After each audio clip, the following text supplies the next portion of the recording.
Vous êtes sur TV5 Monde, soyez les bienvenus et bonne année à vous qui nous suivez dimanche aux quatre coins de la planète. Toute l'équipe de Kiosque vous adresse ses meilleurs vœux pour 2016, une année qui vient de démarrer et qui démarre déjà très fort. Au sommaire de ce premier numéro, des larmes contre les armes, titre la presse francophone. Le président américain fait des propositions pour durcir la législation des armes à feu.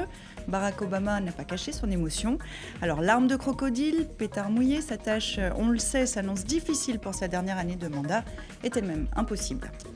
Coup de chaud au Proche-Orient où deux puissances rivales sont en froid. L'Iran chiite et l'Arabie saoudite sunnite ont rompu leurs relations diplomatiques et économiques dans une région surarmée et grande fournisseuse de pétrole. Quelles conséquences ? Quid également des guerres au Yémen et en Syrie où Riyad et Téhéran s'opposent à distance. Des centaines de femmes agressées la nuit de la Saint-Sylvestre dans plusieurs villes allemandes par des hommes décrits comme maghrébins. Silence de certains médias, déni de la police. L'affaire interloque l'Allemagne qui s'interroge maintenant sur la politique d'accueil des réfugiés de la chancelière Angela Merkel. Le pays vit-il un tournant sur cette question et quelles conséquences en Europe ?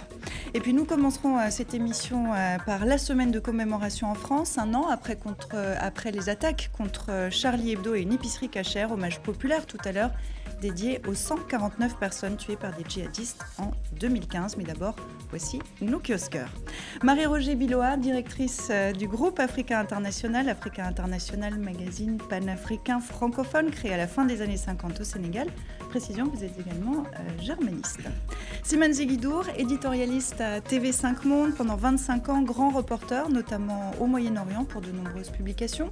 Vous êtes bien connu de nos téléspectateurs fidèles à 64 minutes Le Monde en français. Vous tenez un blog de géopolitique des religions sur le site de TV5 Monde. Nicolas Willems, rédacteur en chef adjoint au service Europe et international de la RTBF, la télévision belge, après des collaborations pour Radio France et Radio Canada. Vous suivez particulièrement l'actualité des États-Unis et de la Chine. Et enfin, Thomas Cantaloub, grand reporter pour le site français d'information Mediapart, auparavant et notamment correspondant pour plusieurs médias à Washington et à New York. Je vous souhaite tout d'abord de nombreux kiosques en 2016. Bonne année à vous quatre et merci d'être ici pour décrypter l'actualité. Une actualité marquée en France par ces commémorations. Un an après les attaques contre le journal satirique Charlie Hebdo et contre une supérette cachère à Paris, la semaine a été rythmée par différents hommages et point d'orgue tout à l'heure sur la très symbolique place de la République qui avait réuni un an plus tôt plus d'1 million de personnes. La foule réunie cette fois a pu entendre Johnny Hallyday chanter un dimanche de janvier pour saluer donc le 11 janvier 2015.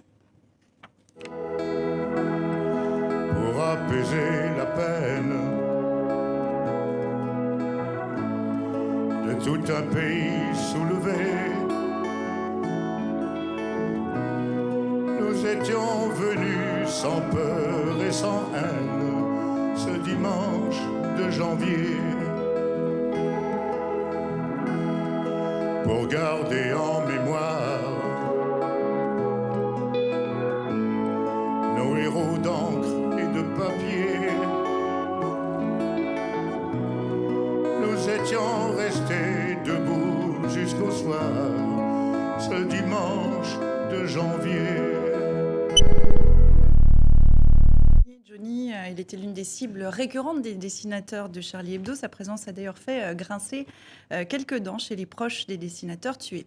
Mais c'est un hommage pour toutes les victimes du terrorisme en 2015. On a pu entendre aussi le chœur de l'armée entonner Le Temps des Cerises. Petit étonnement, là encore, rappelons que Le Temps des Cerises, d'abord une chanson d'amour, est également un chant révolutionnaire associé à la Commune de Paris en 1871. Alors première chose, est-ce que ça vous étonne aussi ? Vous en pensez quoi de ces cérémonies, Thomas Cantaloub ? Non, effectivement, je suis assez surpris de voir qu'on a convoqué Johnny Hallyday et les chœurs de l'armée pour rendre hommage aux journalistes de Charlie qui doivent se retourner dans leur tombe à cause de ça. Je pense que c'est un peu de ce qu'on a appelé l'esprit du 11 janvier qui a été extrêmement récupéré par les politiques, comme on a pu le voir notamment après le 13 novembre, dans la suite de l'année 2015. Et voilà, j'en pense pas grand-chose. Je pense que c'était très dispensable comme cérémonie. Marie-Roger ? Alors là, je ne suis pas du tout d'accord, justement, parce que j'ai eu la même réaction que lui au départ. Après, je me dis, mais non, mais c'est ça l'esprit Charlie. C'est d'accepter les choses qui sont totalement différentes, qui sont inattendues, qui ne nous plaisent pas toujours ou qui ont l'air incongrues, et dans la liberté totale. C'est l'esprit Charlie. Donc, avoir Johnny, qui était une cible, je ne sais pas pourquoi certains sont surpris, tout le monde était la cible de Charlie, puisque c'était ça, selon leur impertinence, justement, que tout le monde pouvait être, comment dire, épinglé, ou etc. Donc, cet hommage, à mon avis, ressemble à Charlie parce que ça réunit tout le monde, ça réunit des choses contraires et contradictoires, et ce n'était pas très, très, très surprenant, ou alors disons que ce n'est pas incohérent pour moi. Mais est-ce qu'il y a une récupération politique, comme le disait Thomas? Il y en a Lopez? toujours. Moi, je pense qu'il y a une récupération Toujours. politique, et peut-être que d'une part, c'est peut-être contradictoire, ouvert, mais on est tout de même très loin de l'esprit Charlie. Quand on a Johnny Hallyday, quand on a le cœur de l'armée française, on se demande si c'est pas plutôt pour Valeurs Actuelles qu'on ferait une cérémonie aujourd'hui que pour Charlie. Enfin, derrière ce trait d'humour, je pense malgré tout, il y a une récupération. On sent qu'il y a aussi un malaise par rapport à cet esprit Charlie. On ne sait plus ce que c'est. En réalité, on ne savait déjà pas très bien ce que c'était il y a un an. On ne sait plus très bien ce que c'est aujourd'hui. L'esprit du 11 janvier, vous voulez Voilà, dire? Oui. exactement. Et donc, du coup, c'est certain que quelque chose avec des contours très flous est facile à être récupéré, mais on est très très loin de l'esprit Charlie. Non, mais je crois qu'il y a quelque chose qui réunit tout le monde. C'est de dire qu'on est libre de faire des satires. On a cette liberté totale en France qui n'existe pas ailleurs et qui est quelque chose de spécifique. Donc, c'est vrai que l'esprit Charlie était une espèce de fourre-tout, mais ça force les gens à réfléchir, à chacun d'y mettre quelque chose. Pourquoi on a tous été touchés? Pourquoi on était pratiquement tous Charlie dans un sens, même s'il y avait des nuances? Pourquoi? C'est à chacun de faire cette démarche. on a Mais, beaucoup parlé. au-delà de Charlie et du symbole de Charlie, je crois que la vraie réponse, la réponse la plus percutante et je dirais la plus émouvante qui a été donnée à ces attaques terroristes, c'est que la société a réagi spontanément Et on parle là de l'esprit du par 11 janvier. fraternisation Voilà. au lieu de la ratonnade. Et que c'est la meilleure réponse qu'on puisse donner à une attaque terroriste. Car le terrorisme s'adresse à l'état d'esprit d'une société pour la dévergonder. Ouais. Et la meilleure ligne de défense contre le terrorisme, la première ligne de défense, c'est le consensus de la société. Voilà. Et là, la population l'a déjà donné Et c'est ça, en l'esprit dehors de Charlie. toute célébration officielle, bien avant les discours officiels et les éventuelles récupérations. C'est cela Qu'est-ce qu'il en reste qui mérite alors de d'être cet retenu. esprit du 11 janvier? On en avait beaucoup parlé il y a un an. Il y avait un consensus, c'est vrai, même si on a très vite aussi entendu parler de « Je ne suis pas Charlie », qu'on a vu que c'était assez rapidement déjà mis en danger. Un an plus tard, qu'est-ce qu'il en reste, Thomas Cantaloum? Je pense qu'il en reste pas une décision, puisque ce n'est pas pris en conscience, mais cette volonté en France de ne pas se laisser intimider, finalement. C'est ce qu'on a pu voir aussi après le 13 novembre. Il y avait un peu un slogan un peu facile, je suis en terrasse ou autre, mais je pense que fondamentalement, la vie n'a pas changé à Paris. Pour autant, Charlie Hebdo reparaît, continue à apparaître, fait des bons scores, la satire n'a pas disparu, l'humour n'a pas disparu, l'attaque contre les religions n'a pas disparu non plus. Donc je pense que si on doit avoir un esprit Charlie, je pense qu'il est un mot un peu galvaudé. Moi je suis assez d'accord avec Slimane, la meilleure traduction de l'esprit Charlie, c'était les gens qui étaient descendus dans la rue, je ne sais plus combien c'était, le 15 janvier ou quelque chose comme 500 ça, 000. spontanément, avec soit pas de mot d'ordre du tout, soit de multiples mots d'ordre.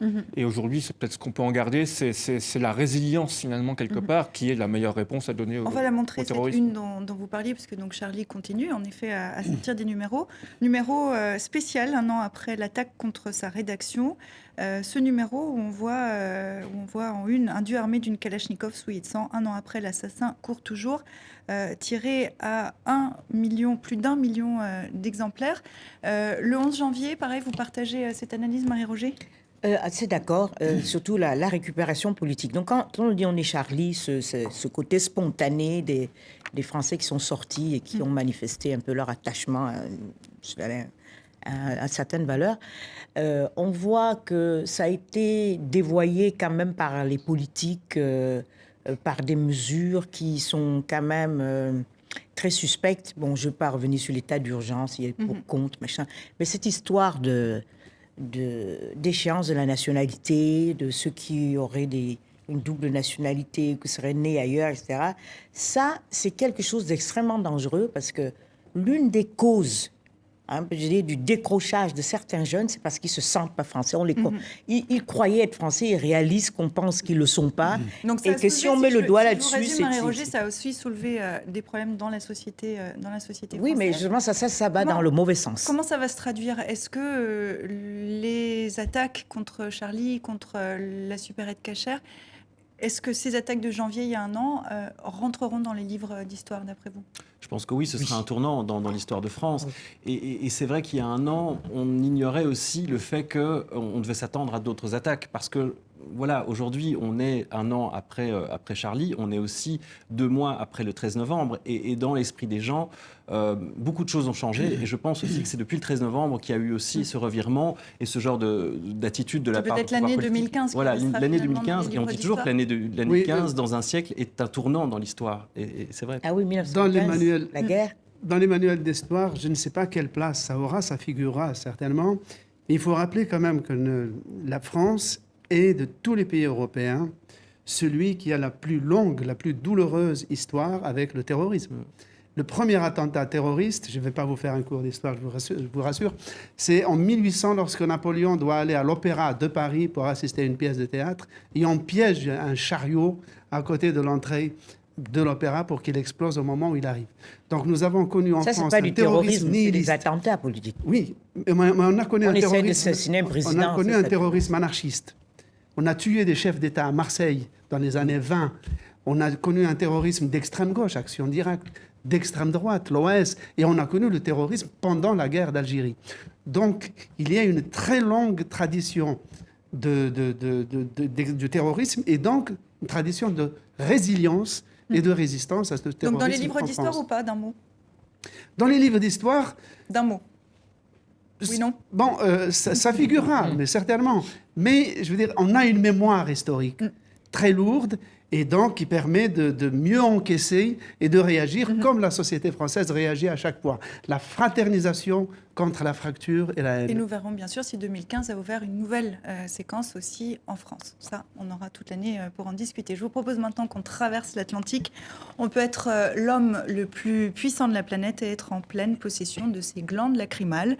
Barack Obama a présenté un plan cette semaine contre les armes à feu lorsqu'il a évoqué les victimes de quelques-unes des tueries, notamment celle de Sandy Hook contre une école maternelle qui avait coûté la vie à 20 enfants et 6 adultes en 2012. Il n'a pas caché son émotion. Des élèves de primaire.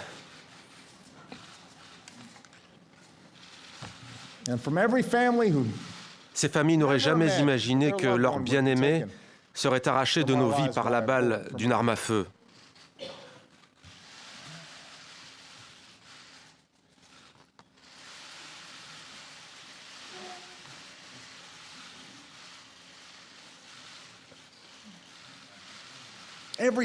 À chaque fois que je pense à ces enfants, ça me rend fou. Et ça se produit dans les rues de Chicago, tous les jours.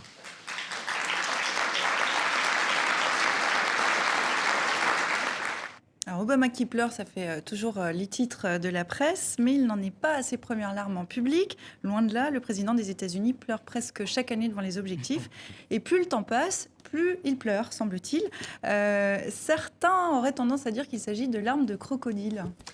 C'est vrai qu'Obama, d'une part, essaye de se montrer plus humain pour la fin de son deuxième mandat, tente de marquer un peu sa légende, d'éviter d'être le lame duck, le fameux canard boiteux, qui est toujours le spectre, la menace qui pèse sur un président américain à la fin de deuxième mandat. Il a pleuré. Alors, il y a tout un débat de savoir si c'est honnête ou pas honnête. Il y a même une journaliste de Fox News, la chaîne conservatrice, qui parlait qu'à un moment, on le voit prendre un oignon dans sa main pour agiter des larmes. C'est totalement faux. Je pense qu'il y a, dans ce dossier-là, sur les armes, une sincérité, parce que c'est un dossier qu'il a toujours voulu faire évoluer. Et il se dit, voilà, la seule manière de faire évoluer les choses, c'est par décret. Et c'est une stratégie qu'il a adoptée, qui est critiquable ou non, mais qu'il va en tenter de mettre en place à la fin de son deuxième mandat. Alors on a beaucoup lu un peu partout cette rime riche des larmes contre les armes. C'est une option politique, Thomas Cantaloupe?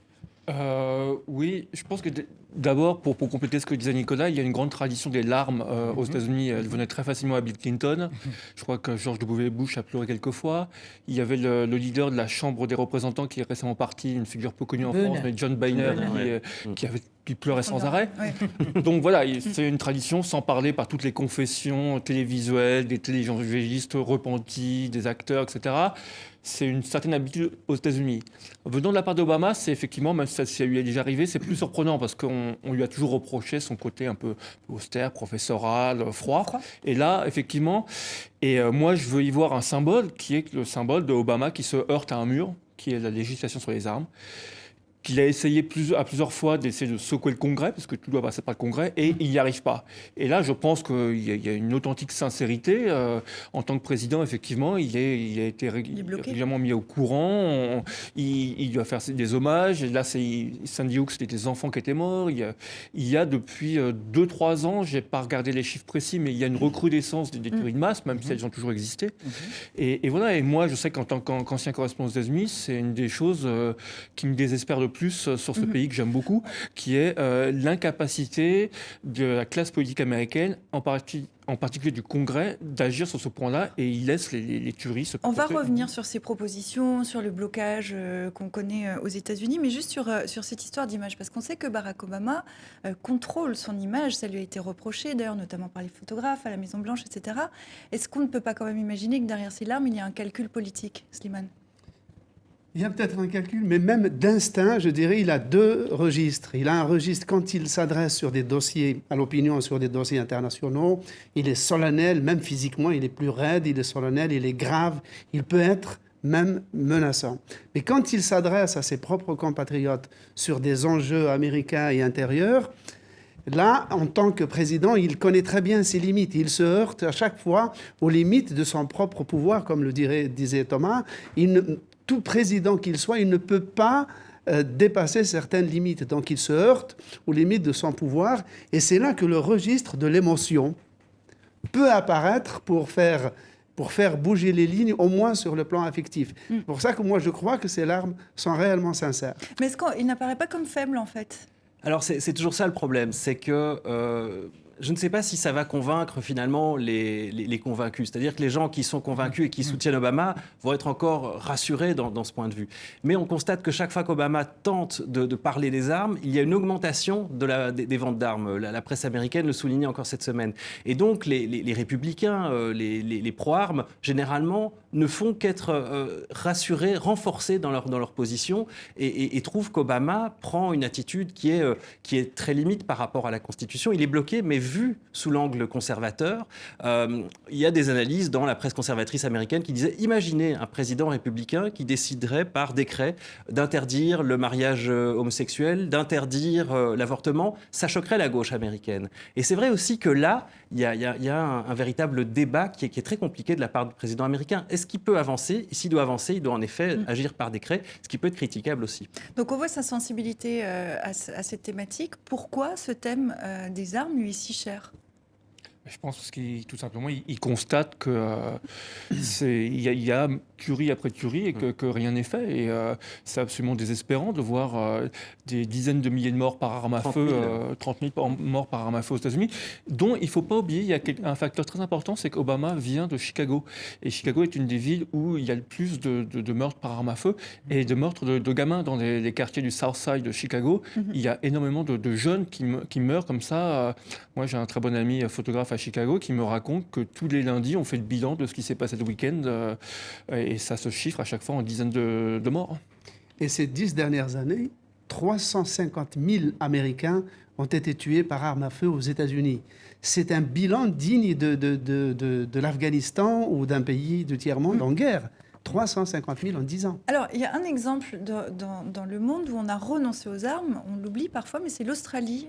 Il y a 20 ans, après une tuerie de masse, les autorités décident pour reprendre un peu la main sur les armes qui circulent, etc. 600 000 armes de mémoire qui sont récupérées, contrôle des armes, promulgation de lois, et ça marche. Les statistiques de criminalité, qu'il s'agisse d'ailleurs même aussi du suicide, enfin, les implications sont très fortes. Pourquoi cet exemple-là ?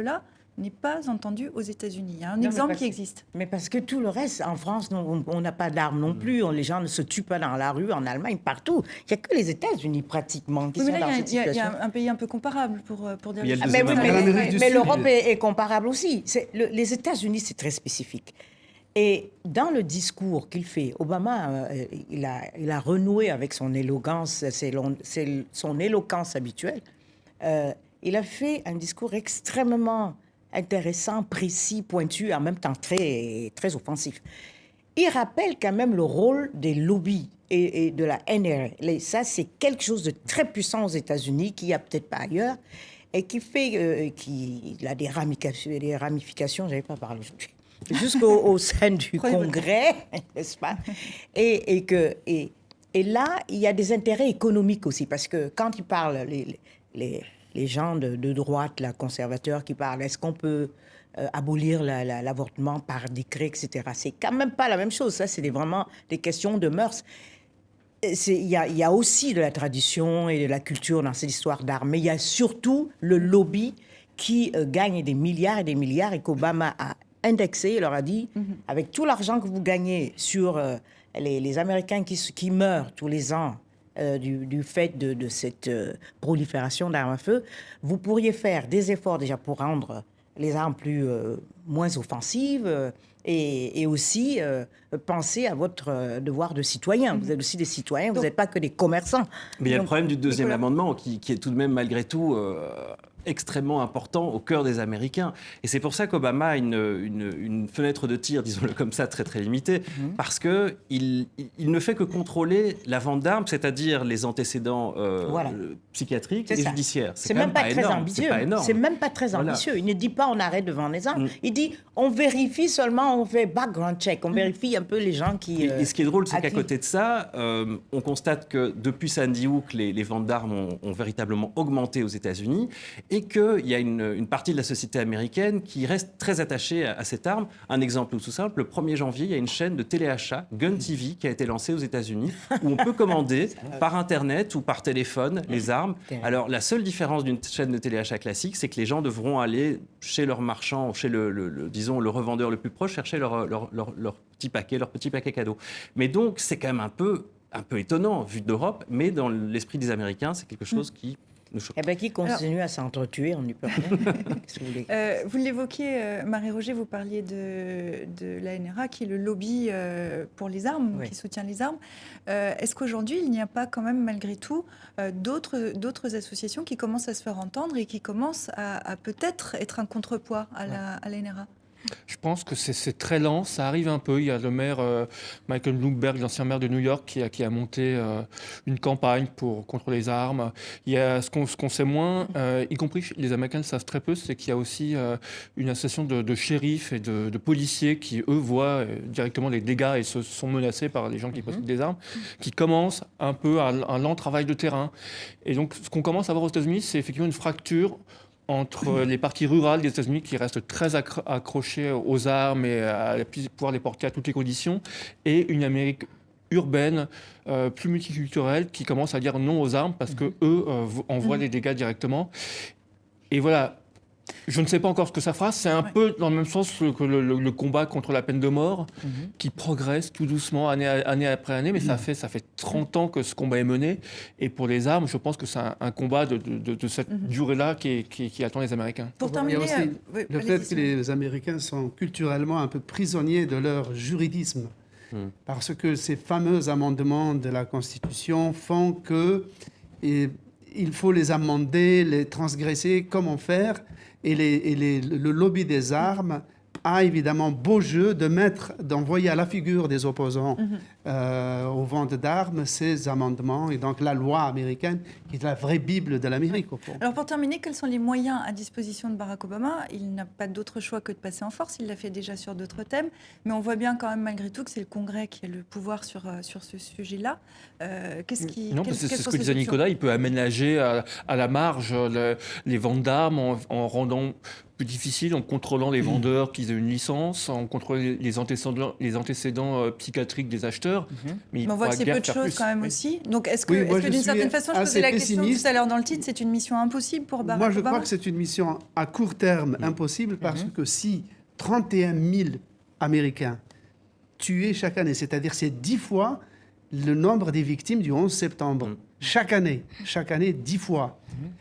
Si ces morts chaque jour ne sont pas des arguments suffisants pour faire bouger le Congrès, je ne sais pas quel argument rationnel ou pour le coup émotif ou larmoyant pourrait les faire changer. Donc on souhaite bonne chance à Barack Et Obama alors, pour en plus, 2016. la difficulté, c'est qu'il peut faire passer ses décrets. Si un président républicain est élu après, c'est fini, tout C'est est démantelé. terminé. Mais au moins, il aura inscrit son nom dans l'histoire, celui qui a essayé de faire changer Voilà. la législation. Exactement. Et donc, on lui souhaite bon courage Ouais. pour 2016. On va se poser maintenant une autre question. L'Arabie saoudite a-t-elle délibérément mis le feu aux poudres le week-end dernier? C'est la question qu'on va se poser. Riyad redoute le retour de Téhéran sur la scène diplomatique internationale en déclenchant une crise diplomatique avec l'Iran. L'Arabie saoudite aggrave le chaos régional, attise la rivalité sunnite-chiite et met en péril la conférence internationale sur la Syrie et la résolution de la guerre au Yémen. On plonge en plein imbroglio moyen-oriental avec les explications de Jolik Eguezier. Les murs sont défoncés, la coupole aussi. Ils témoignent de la colère qui s'est saisie du monde chiite ce week-end après l'exécution du dignitaire saoudien chiite Nimr al-Nimr par les autorités de Riyad. Ce lundi encore, des manifestants défilaient dans la capitale irakienne réclamant la fermeture de l'ambassade saoudienne. L'assassinat de cette grande autorité religieuse en Arabie saoudite est similaire au crime du groupe État islamique en Irak, dans la région et dans le monde. Des manifestations ont eu lieu au Liban, à Bahreïn et surtout en Iran, culminant dans l'attaque contre l'ambassade saoudienne à Téhéran, un casus belli pour Riyad qui a décidé la rupture de ses relations diplomatiques. Nous sommes déterminés à ne pas laisser l'Iran mobiliser, créer ou établir des cellules terroristes dans notre pays ou dans les pays alliés. Bahreïn et le Soudan ont décidé eux aussi de rompre leurs relations diplomatiques. Les Émirats arabes unis ont rappelé leur ambassadeur. Mais à Téhéran, on répond que l'Arabie ne cherche qu'à attiser les tensions et des manifestations massives ont encore eu lieu dans la capitale iranienne. Le fossé est grandissant entre pays chiites et sunnites. Mauvais présage pour les guerres par procuration que se livrent Iran et Arabie, au Yémen et en Syrie. Alors, ça fait quand même plusieurs décennies que les deux puissances régionales s'entendent plutôt mal. Les deux pays avaient déjà rompu leurs relations entre 87 et 91. Il y a cette vieille rivalité entre Riyad et Téhéran. Pour bien comprendre, Slimane, cette rivalité se nourrit des oppositions confessionnelles entre les deux principales familles de l'islam, sunnisme, chiisme.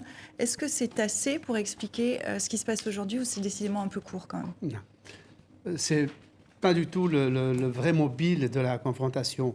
Car il faut savoir que la différence entre chiites et sunnites, si vous demandez à Alger ou au Caire quelle est la différence entre un sunnite et un chiite, c'est comme si je vous demandais, vous, quelle est la différence entre un chrétien presbytérien et un chrétien baptiste. Donc nous n'avons pas affaire à la lutte entre deux conceptions du monde et deux théologies, deux dogmes. Il y a un seul Coran pour les chiites et pour les sunnites, et grosso modo, sur les grands signes de dogmes, on est à peu près dans la même dialectique.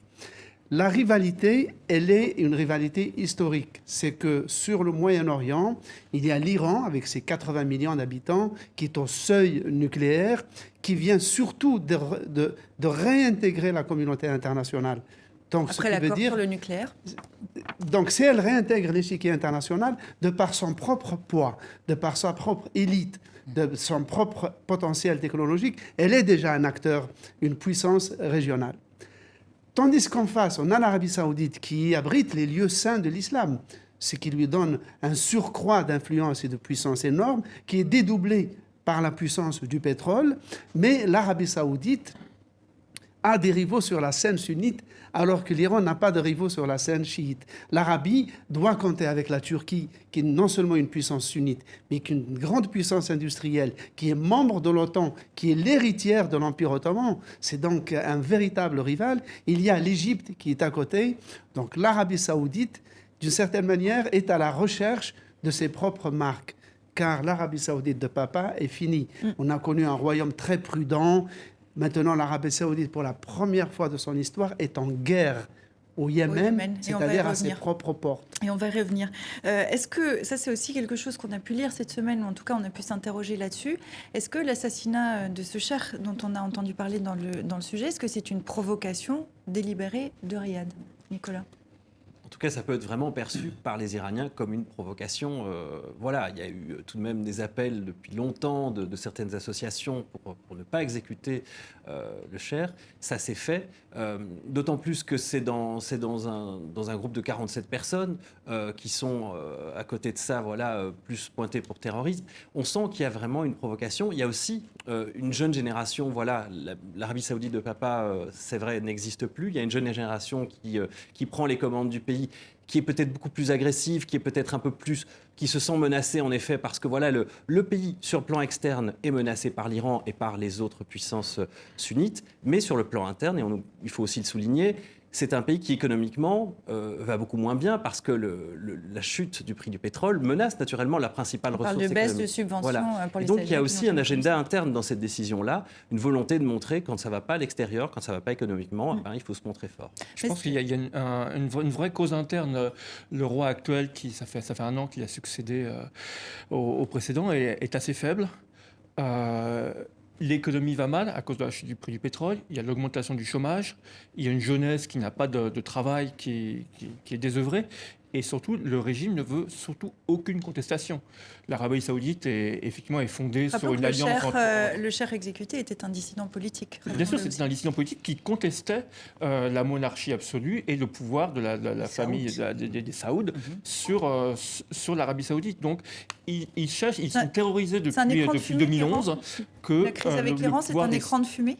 C'est ça? Je pense que la décision a été prise pour des raisons internes d'exécuter ce cher, qui était un opposant politique, qui menaçait la famille Saoud en disant voilà, il faut réformer, il n'y a pas de raison que cette famille domine l'Arabie Saoudite depuis des décennies.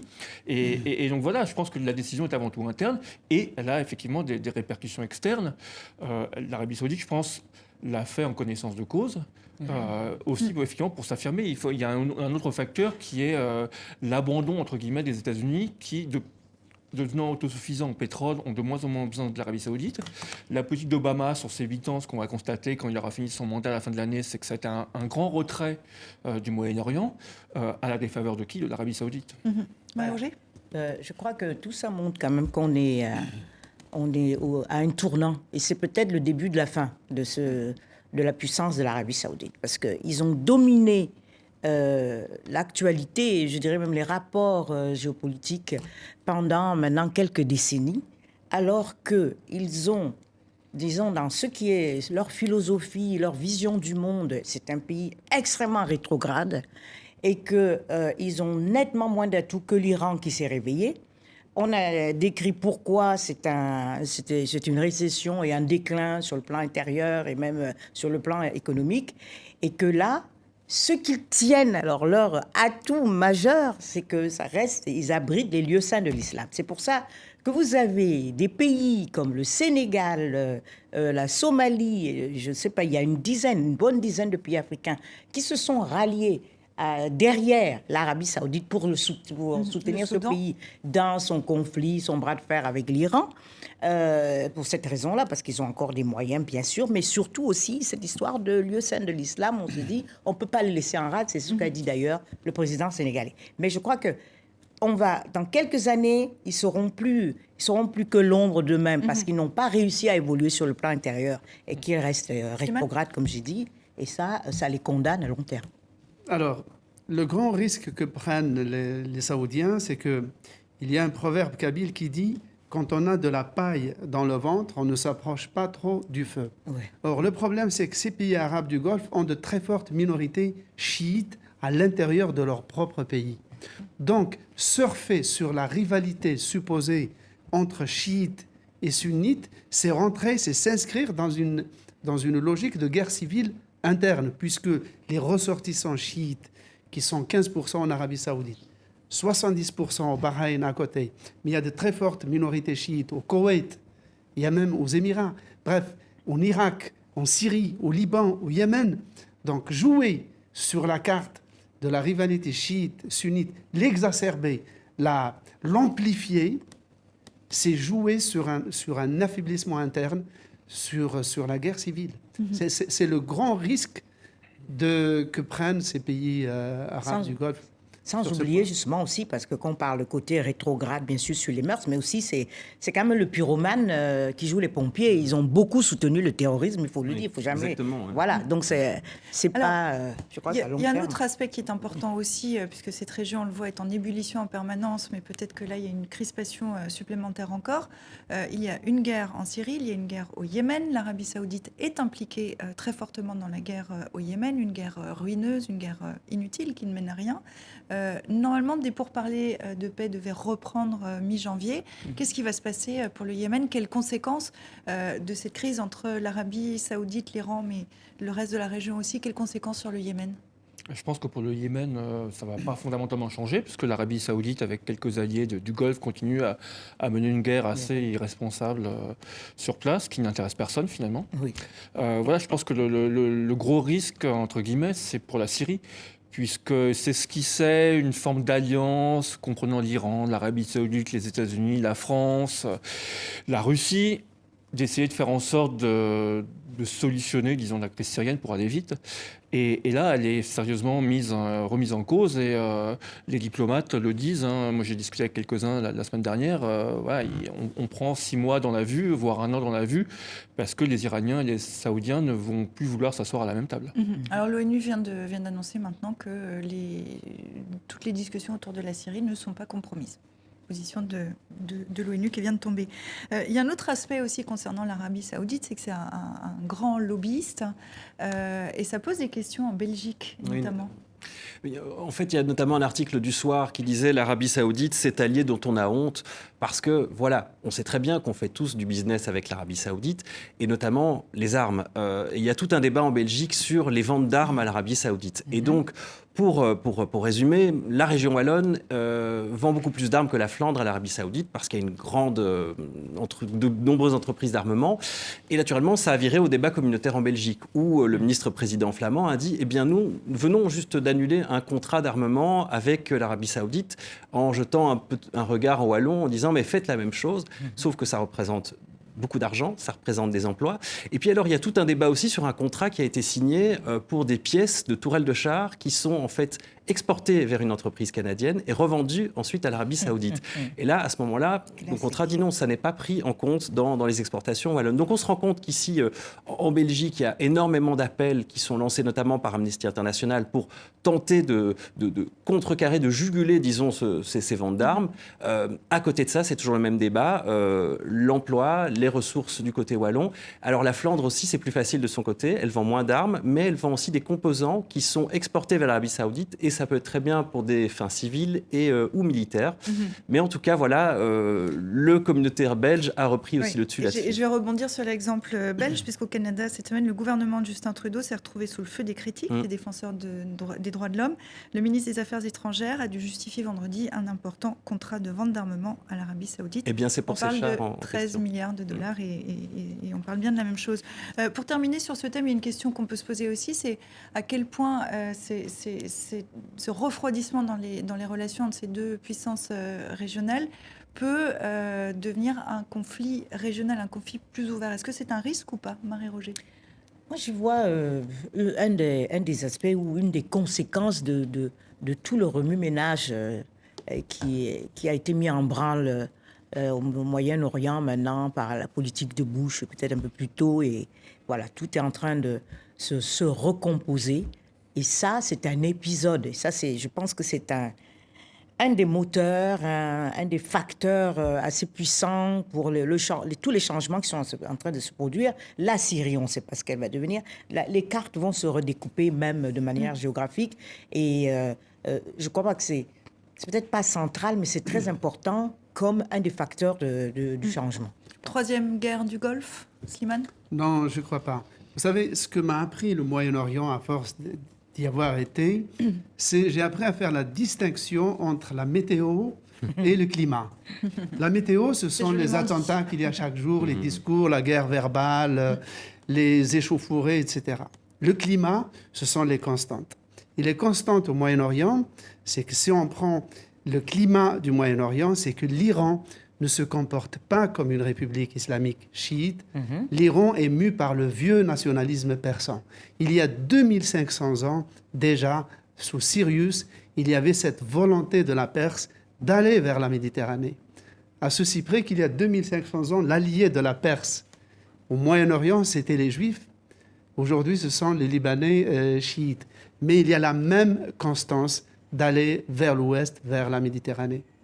Et c'est bien de se retourner vers l'histoire souvent pour comprendre ce qui se passe au moment où on se parle. Je vous propose qu'on avance, qu'on passe à notre prochain thème. On va s'intéresser à ce qui se passe en Allemagne. On le sait, la Saint-Sylvestre est toujours un moment d'excès en tout genre. Mais ce 1er janvier, la police de Cologne, en Allemagne donc, annonçait qu'elle s'était passée sans incident majeur. Or, depuis, 379 femmes ont déposé plainte pour vol, pour agression sexuelle, 2 d'entre elles pour viol. Phénomène similaire à Stuttgart, à Munich, à Hambourg et même en Suisse voisine à Zurich. Mais il a fallu plusieurs jours aux médias allemands pour s'intéresser à la question. La police fédérale a identifié une trentaine de suspects, dont une vingtaine de demandeurs d'asile. L'affaire a donc pris évidemment une tournure très politique. Elle remet en question la politique d'accueil des réfugiés en Allemagne. Quelqu'un est venu par derrière. Il a passé sa main sous ma robe et m'a touché les fesses. J'ai essayé de me défendre en balançant mon bras en arrière. Selon le chef de la police de Cologne, les agresseurs seraient d'origine nord-africaine ou arabe. Le ministre allemand de la Justice a mis en garde contre tout amalgame avec les réfugiés. Faire des généralités avec la question des réfugiés n'est rien d'autre qu'une instrumentalisation. C'est tout à fait évident que l'extrême droite va utiliser ces agressions pour vous dire, vous voyez bien, on vous l'avait dit. Nous pensons que le nombre de réfugiés arrivés en Allemagne cette année est trop élevé. Nous travaillons à ce que la répétition de tels chiffres ne se produise pas pour l'année 2016. Nous devons aussi sans cesse évoquer les fondements culturels de notre vie en commun en Allemagne. Et il est juste que les citoyens attendent que ces mots soient suivis d'actes. Nous devons sans cesse examiner si tout ce qui est nécessaire a été fait en matière de modalités d'expulsion pour envoyer un signe clair à tous ceux qui ne veulent pas respecter nos règles de droit. Alors, le ton de la chancelière allemande s'est durci de jour en jour. Elle plaide désormais pour un très net durcissement des règles d'expulsion des réfugiés condamnés par la justice avec ou sans sursis. On va voir la une de Der Spiegel. Comment la nuit de la Saint-Sylvestre change une Allemagne sur le fil. C'est le plus influent hebdomadaire allemand d'investigation. L'Allemagne a vu affluer 1,1 million de demandeurs d'asile en 2015. Est-ce que l'atmosphère sur la question des réfugiés a basculé cette semaine en Allemagne, Marie-Roger ? Disons que c'est comme le titre, le Spiegel, on est vraiment un endroit très stratégique, très dangereux. Mais quand on regarde cette histoire, je trouve que Angela Merkel ne se durcit pas de plus en plus, elle ne durcit pas. Elle reste constante. Elle n'a jamais pensé que tout ce qui est arrivé était des saints. Ce n'était pas le problème. Elle a toujours su qu'il y aurait des problèmes d'intégration. Ça, elle a prévu. Et maintenant, elle regarde en disant, bon, est-ce que nous faisons le nécessaire pour bien inculquer notre culture à tout ce qui arrive, c'est très important. Et deuxièmement, elle dit, si vous ne respectez pas les règles, vous serez exclus. Je trouve que tout ça est très cohérent et qu'elle garde le cap sur une vision de longue durée et qu'elle ne réagit pas de cette manière émotive qui est un peu surprenante. Parce que mais est-ce que l'atmosphère en Allemagne a changé alors ? Non, l'atmosphère... changé. Les gens sont très embêtés par cette histoire. Je crois que les Allemands, ceux qui étaient extrêmement accueillants, n'ont jamais pensé que tout allait toujours bien se passer. Et puis, vous savez, moi, je fais confiance à l'Allemagne pour régler ce problème, pour maîtriser cette immigration massive historique. Je ne sais pas si on a déjà eu des cas comme ça, enfin, peut-être pas au 20e et 21e, pas récemment. Parce que je crois que... Elle fixe le cap. Elle dit, on va vous accueillir en Allemagne, c'est assez organisé, parce que vous avez besoin d'être accueillis et parce que nous aussi, ça nous arrange dans un certain sens. Mais c'est un projet de longue durée. Parce que quand on regarde les chiffres, 80% des gens qui sont arrivés en Allemagne, c'est d'après Eurostat, sur les chiffres d'octobre, ils ont moins de 34 ans. C'est des jeunes. Donc, ça veut dire qu'il faut quand même regarder ce qu'ils font. Ils sont tout seuls dans leur coin, je ne sais pas. Il y a un gros problème qui se passe pas pareil en Amérique. Lorsqu'on arrive aux États-Unis et qu'on est accepté, on peut travailler tout de suite. En Allemagne, comme en Europe d'ailleurs, vous êtes là, vous tournez en rond. Des fois, ça peut durer 1 an, 2 ans. Donc, c'est les problèmes qu'ils vont regarder en face parce qu'ils veulent que tout ça se passe bien. Enfin, alors, le fait est qu'on l'entendait dans le petit sujet qu'on a passé, il y a l'idée d'une instrumentalisation possible. Manifestation hier samedi à Cologne de Pegida, extrême droite, islamophobe, contre-manifestation en face. Mais est-ce qu'on peut en effet parler d'instrumentalisation ? C'était en tout cas un risque, c'est certain, et on sent bien que au sein du gouvernement Merkel, au sein d'un certain nombre de responsables politiques, il y a un malaise par rapport à l'histoire. Parce que l'histoire a mis du temps à apparaître dans les médias. Elle a mis du temps aussi déjà d'apparaître au sein de la police de Cologne. On a attendu quand même quelques jours parce que le premier constat, le 1er janvier, était de dire « Nouvelle année, Saint-Sylvestre magnifique, tout était bien ». Après, on apprend en fait qu'il y a un certain nombre d'agressions, les plaintes se multiplient, les médias allemands ont eu du mal à révéler l'affaire, la ZDF a dû faire des excuses, donc la télévision publique, qui a été pointée du doigt. Donc on se rend compte qu'il y a un vrai malaise chez certains responsables, policiers, politiques, médiatiques, par rapport à ça, parce qu'on sait que ça peut être récupéré. Et malgré tout, ce malaise et cette hésitation du début a peut-être été contre-productive et a dû certainement renforcer l'extrême droite dans toujours ce discours en disant « mais vous voyez bien, on est dans le politiquement correct, on cache des choses aux gens ». Donc l'attitude des responsables allemands, de certains responsables allemands, n'a pas été très, à mon avis, très bénéfique à ce dossier. Et on précisera que le ministre allemand de la Justice parle aujourd'hui d'attaques vraisemblablement coordonnées et planifiées. Tout le monde est d'accord avec l'analyse de Nicolas. Moi, je suis d'accord avec ce que vient de dire Nicolas. Effectivement, il y a une forme d'embarras. Effectivement, mais il faut remettre les chiffres en perspective. L'Allemagne a accueilli 1 million de réfugiés. Je ne sais pas si c'est l'an passé ou ces dernières années, ce qui est considérable, ce qui est un geste humanitaire, effectivement. C'est 1 100 000 pour l'année dernière voilà, de demande d'asile. Un geste humanitaire qu'aucun autre pays européen n'a fait, surtout pas la France. Et après, on a effectivement 18 personnes qui seraient des réfugiés, qui seraient impliqués dans ces actions à Cologne. Donc voilà, déjà, on peut remettre les chiffres en perspective. Et après, effectivement, quand on lisait les témoignages de de personnes qui ont été victimes de ces agressions ou qui y ont assisté, il y a quelque chose de bizarre derrière. Moi, j'étais pas, je ne sais pas, mais effectivement, il semble qu'il y ait quelque chose de coordonné, c'est quelque chose d'un peu étrange. Et je pense que c'est ça qui a suscité probablement des interrogations chez la police, un malaise du coup chez les hommes politiques.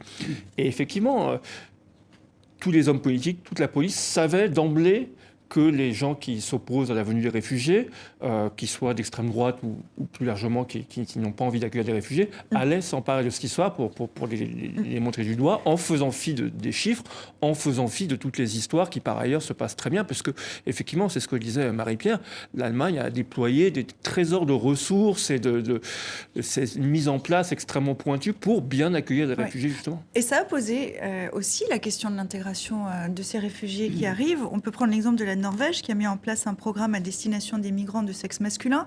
L'objectif de ce programme, c'est de leur apprendre les codes sociaux culturels européens. C'est un programme qui est controversé en Norvège.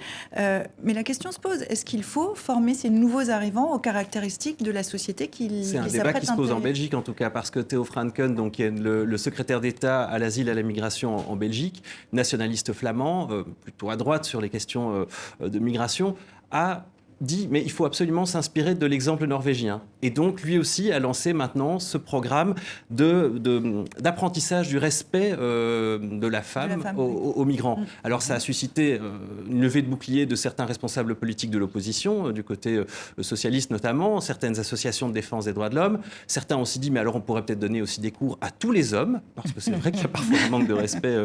Voilà. Mais en effet, il y a une espèce de récupération politique en Belgique de certains élus du gouvernement par rapport à ça. Ces cours d'intégration, pour dire ça comme ça, tout le monde autour de la table est d'accord avec ça, ou vous y voyez l'un d'entre vous une réserve? Je crois que c'est Ils très vont de important. soi, les cours d'intégration. Oui, il faut. En apprenant la langue du pays, on leur inculque des notions d'histoire, les grandes dates de la formation de la nation dans laquelle ils sont. Ce n'est pas toujours le cas, la signification. Je pense que ce n'est pas toujours le cas. en l'occurrence. Dans des pays comme l'Allemagne, moi je l'ai vu déjà pendant la guerre du Kosovo, quand ils ont accueilli des Albanais. J'ai accompagné des Albanais à Münster. Ils sont descendus de l'avion, je les ai accompagnés de l'aéroport à la cité où ils étaient reçus. On a trouvé dans chaque appartement qui leur était réservé toute une littérature, je l'ai vue personnellement, écrite en albanais. Avec des petites brochures écrites en albanais qui mettaient le mode d'emploi du compteur d'électricité, de la machine à laver, de comment dire bonjour, comment aller à la mairie, qu'est-ce que c'est qu'une mairie, les symboles, les armoiries, le symbole de drapeau. Tout était expliqué pour ces réfugiés qui Mais venaient sur la à peine question d'arriver. des femmes, pour revenir à ce dont, par exemple, sur les relations entre hommes et femmes, par exemple, puisque c'est de ça dont on parle aujourd'hui. Pas pour stigmatiser, pour prendre un exemple concret là-dessus, est-ce que c'est suffisant ? Je crois que ça, c'est un point central quand même. C'est très important parce que quand tous ces réfugiés sont arrivés, l'une des questions que posait Pegida, le fameux Pegida raciste et anti-immigré, il disait, oui, ces gens-là ne respectent pas les femmes, etc. Donc moi, je suis un peu troublée aussi, comme Thomas, par le côté très coordonné, simultané dans plusieurs villes. Je n'accuse personne, mais on le voit. On a vu que c'est simultané, coordonné dans plusieurs villes allemandes et même jusqu'en Suisse. C'est un truc un peu bizarre, mais ça n'empêche que parmi les choses qu'il faut faire pour quand on accueille des gens qui viennent d'autres cultures comme ça, c'est de leur expliquer, dites, vous arrivez dans un pays, voilà comment ça fonctionne ici. Et je crois que ça, les Allemands l'ont prévu, l'ont fait, et qu'il faut continuer. Et ces événements-là, on verra ce qu'il y a derrière. Mais si c'est juste des jeunes qui se sont mal comportés et que c'était pas un coup monté, ou peut-être c'est une nouvelle forme de terrorisme qu'on va faire, des choses comme ça. Je crois que ça va encourager encore plus tous ceux qui ont accueilli des jeunes, puisqu'ils sont jeunes la plupart, à leur expliquer comment ça se passe ici. Et bizarrement, lorsque les gens arrivent comme ça en groupe, ils arrivent de Syrie, etc., des fois ça se passe beaucoup mieux qu'avec ceux qui sont nés dans les pays dont on ne s'est pas réellement occupé ou qu'on a parqué dans des quartiers, des ghettos, parce qu'eux, ils sont dans cette démarche-là et qu'ils sont pris en charge. Donc, c'est aussi un gage de réussite, je dirais, de l'intégration. En tout cas, on l'espère. Alors, je vous propose qu'on termine sur ce thème en regardant quelques tweets, puisque la twittosphère en Allemagne s'est enflammée. Les internautes se sont moqués de l'étrange conseil de la maire de Cologne, Henriette Recker, qui suggère aux femmes de garder une distance de la longueur d'un bras avec les hommes. Donc là, on le voit, ça marche avec les dinosaures. Quelle est la distance d'un bras, s'interroge Angela Merkel face à Barack Obama. Une image lors d'un G8 de mémoire. Et puis, dernier tweet que je voulais vous montrer, un bras, la solution en prévision du carnaval de Cologne qui aura lieu le mois prochain. Voilà. Pas très drôle finalement, mais enfin c'était une façon comme une autre de terminer sur ce thème, mais comme toujours, comme chaque semaine, la fin, le mot de la fin est pour Dilem. On va regarder sa semaine avec toujours son coup de crayon qui parfois est un peu acerbe. Alors on va voir ce qu'il nous réserve cette semaine. Il revient évidemment, on en parlait sur les agressions de la Saint-Sylvestre en Allemagne. La chancelière allemande s'est prononcée en faveur de l'expulsion des réfugiés condamnés même avec sursis, illustré ici par un coup de pied aux fesses. L'Arabie saoudite qui provoque l'Iran, nous dit Dilem. Pour le coup, il y va assez fort avec ce dessin que je vous laisse découvrir. J'ai l'impression qu'il va susciter des réactions, celui-là. AY à la place du I. Clin d'œil à une erreur dans l'orthographe du nom du dessinateur de Charlie Hebdo-Wolinski. C'était sur la plaque en hommage à l'équipe du journal décimée il y a un an. François Hollande et je suis Charlie avec un Y aussi. Et puis un an après les premiers attentats, des dizaines de mosquées en France participent ce week-end à une opération portes ouvertes d'une ampleur assez inédite. Et enfin, parce que c'était cette semaine aussi, on n'en a pas parlé ici, mais Dilem nous fait le rattrapage. La Corée du Nord dit avoir procédé à un essai nucléaire avec une bombe à hydrogène bien plus puissante que la bombe atomique ordinaire, si vous me passez l'expression. Et ainsi s'achève ce premier numéro de Kiosque de l'année. Merci à vous qui nous regardez, merci à vous quatre d'être venus ici. Bonne année encore une fois. Je vous dis à dimanche prochain et d'ici là, évidemment, vous nous retrouvez sur Facebook, sur Twitter, un peu partout.